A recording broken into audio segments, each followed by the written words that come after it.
ஸ்ரீ ஆண்டாள் திருவடிகளே சரணம். பாகவதர்களே, மார்கழித் திங்களின் பனி படர்ந்த காலைப் பொழுது. ஆண்டாளும் அவளுடைய தோழிகளும் இன்று 14வது வாசலில் வந்து நிற்கிறார்கள். நேற்றைய தினம் புள்ளின்வாய் கீண்டானை என்று பறவைகளின் சத்தத்தை அடையாளமாகச் சொன்னார்கள். ஆனால் இன்றைக்கு வாசலில் நிற்பவர்கள் உள்ளே தூங்கும் பெண்ணோடு ஒரு சுவாரஸ்யமான தர்க்கமே செய்கிறார்கள். உள்ளே உறங்குபவள் சாதாரணமானவள் அல்ல, பேச்சில் வல்லவள், நாவுடையாய் என்று அழைக்கப்படக்கூடிய சாமர்த்தியசாலி. வெளியே விடியலின் அடையாளங்கள் ஒவ்வொன்றாகத் தோன்றியும் இன்னும் விடியலையே என்று சாதிக்கும் அந்த தோழியையும் அவளை ஆண்டாள் எப்படி தன் வாதத்திறமையால் மடக்கி எழுப்புகிறாள் என்பதையும் இன்றைய உங்கள் புழைக்கடை பாசுரத்தில் அனுபவிப்போம் வாருங்கள். உங்கள் புழைக்கடைத் தோட்டத்து வாவியுள் செங்கழுநீர் வாய் நெகிழ்ந்து ஆம்பல்வாய் கூம்பினகான் செங்கல் பொடிக்கூரை வெண்பல் தவத்தவர் தங்கள் திருக்கோயில் சங்கிடுவான் போகின்றார். எங்களை முன்னம் எழுப்புவான் வாய்பேசும் நங்காய் எழுந்திராய் நாணாதாய் நாவுடையாய் சங்கொடு சக்கரம் ஏந்தும் தடக்கையன் பங்கையக் கண்ணானை பாடேலோர் எம்பாவாய். உங்கள் புழைக்கடைத் தோட்டத்து வாவியுள் உங்கள் வீட்டின் கொல்லைப்புறத்தில் உள்ள கிணற்றிலும் குளத்திலும் செங்கழுநீர் வாய் நெகிழ்ந்து சூரிய உதயத்தை உணர்ந்து செங்கழுநீர் பூக்கள் மலர்ந்துவிட்டன. ஆம்பல் வாய் கூம்பின காண். இரவு மலர்ந்த ஆம்பல் பூக்கள் வாய் மூடிவிட்டன பார். செங்கல் பொடி கூரை காவிக்கல் பொடியிலே நனைத்த ஆடையையும் வெண்பல் தவத்தவர் அதற்கு மாறாக வெள்ளையன பற்களையும் உடைய சந்நியாசிகள் முனிவர்கள் தங்கள் திருக்கோயில் சங்கிடுவான் போகின்றார். அவரவர் கோயில்களை திறந்து சங்கு முழங்குவதற்காகச் செல்கிறார்கள்.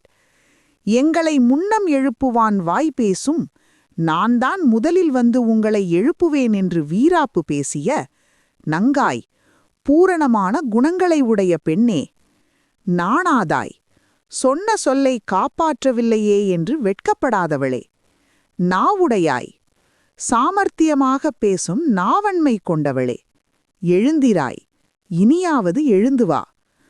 சங்கொடு சக்கரம் ஏந்தும் தடக்கையன் சங்கு சக்கரங்களை தாங்கிய பெரிய கைகளை உடையவனும் பங்கையக் கண்ணானை பாட தாமரை போன்ற கண்களை உடையவனுமான கண்ணனை பாட.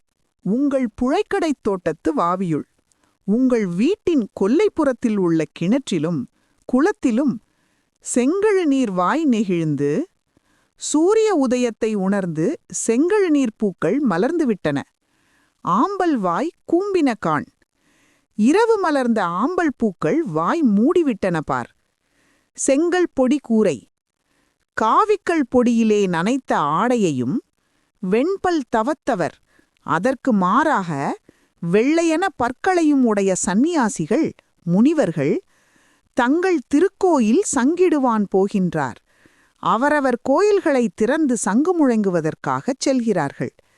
எங்களை முன்னம் எழுப்புவான் வாய் பேசும் நான் தான் முதலில் வந்து உங்களை எழுப்புவேன் என்று வீராப்பு பேசிய நங்காய் பூரணமான குணங்களை உடைய பெண்ணே, நாணாதாய், சொன்ன சொல்லை காப்பாற்றவில்லையே என்று வெட்கப்படாதவளே, நாவுடையாய், சாமர்த்தியமாகப் பேசும் நாவன்மை கொண்டவளே, எழுந்திராய், இனியாவது எழுந்து வா.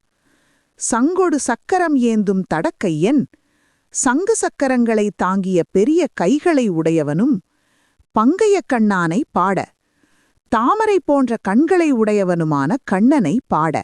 இந்த பாசுரத்தின் சிறப்பே வெளியே இருக்கும் ஆண்டாளுக்கும் உள்ளே இருக்கும் தோழிக்கும் நடக்கும் அந்தச் செல்லச் சண்டைதான். உரையாசிரியர்கள் இதை மிக அழகாக விவரிக்கிறார்கள். ஆண்டாள் சொல்கிறாள், பெண்ணே, உன் வீட்டுத் தோட்டத்திலேயே பார், செங்கழுநீர் பூத்துவிட்டது, ஆம்பல் கூம்பிவிட்டது. இது விடிந்ததற்கான அடையாளம் இல்லையா? அதற்கு உள்ளே இருப்பவள் ஒரு போடு போடுகிறாள். ரசோக்தி. அவள் சொல்கிறாள், தோழிகளே, அது இயற்கையாக மலரவில்லை. என் மீது தீராத காதல் கொண்டு நீங்கள் என் வாசலில் வந்து நிற்கிறீர்கள். என்னை பார்த்த மகிழ்ச்சியில் உங்கள் கண்கள் மலர்ந்தன செங்கழுநீர் போல. ஆனால் நான் இன்னும் வரவில்லையே என்ற ஏமாற்றத்தில் உங்கள் முகம் வாடியது, ஆம்பல் போல. உங்கள் முகத்தின் பிரதிபலிப்புதான் குளத்தில் தெரிகிறதே தவிர உண்மையில் இன்னும் விடியவில்லை என்கிறாள். எப்பேற்பட்ட வாதத்திறமை பார்த்தீர்களா? அதற்கு ஆண்டாள், அடி சாமர்த்தியசாலி பெண்ணே, நாங்கள் உன் முகத்தை பார்த்து ஏமாற மாட்டோம். அதான் உன் வீட்டு புழக்கடை தோட்டத்துக்கே போய் பார்த்துவிட்டு வந்து சொல்கிறோம் என்று அவளை மடக்கினார்களாம். ஆச்சாரியர்களின் ஐதீகம். இங்கே ஒரு சுவாரஸ்யமான விஷயம். அந்த பெண்ணை நாவுடையாய் என்று ஆண்டாள் அழைக்கிறார். ஏன்? நாவுடையாய் என்றால் நாவன்மை மிக்கவள் என்று பொருள். இதற்கு பெரியவர்கள் ஒரு அழகான ஒப்புமை சொல்வார்கள். ராமாயணத்தில் அனுமனை முதன்முதலில் சந்தித்த ராமபிரான் அவன் பேசிய அழகைக் கண்டு லட்சுமணனிடம் சொல்வார், இவன் சொல்லின் செல்வன், இவன் பேச்சில் ரிக்வேதம் யஜுர்வேதம் எல்லாம் தெரிகிறது என்று. அதுபோல இந்த பெண் கண்ணனைப் பற்றி பேசி பேசியே தன் நாவை புனிதமாக்கிக் கொண்டவள். அப்படிப்பட்ட நாக்கு படைத்தவளே, நீ கண்ணனை பாட வராமல் இருக்கலாமா என்று கேட்கிறார்கள். சுவாபதேசம். உட்பொருள் மிகவும் ஆழமானது. இங்கே துயில் எழுப்பப்படும் பெண் சாதாரண பெண் அல்ல. அவள் ஒரு சிறந்த ஆச்சாரியரை குறிக்கிறார். 1. புழக்கடை, பேக்யார்டு. ஞானிகள் எப்போதும் பகட்டுக்காக முன்வாசலில் வரமாட்டார்கள். அவர்கள் அடக்கமானவர்கள்.